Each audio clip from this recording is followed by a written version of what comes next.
How to delete messages on Messenger.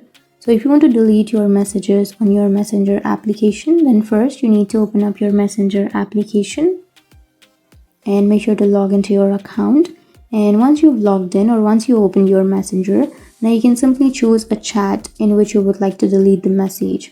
So for example, I'll be choosing this chat. And here, if you simply type any chat or send to that person, here you will have that message, right? So if you want to delete this message, then what you can do is simply tap and hold on to that chat for 2 to 3 seconds, and here you will have options on the bottom of your screen. So simply tap on more, which will be on the right side, bottom right side, and here you will have remove option. Tap on remove, and then here you will have 2 options.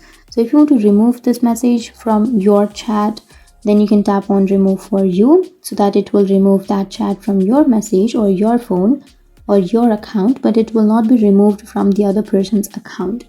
But if you want to remove that message from both the accounts, in your account and in your friend's account, then what you can do is simply tap on unsend. And after tapping on unsend, the message will be unsended and it will be deleted from both the accounts. So that's how you delete messages on Messenger. And if you have any questions, feel free to comment below. Thanks for watching.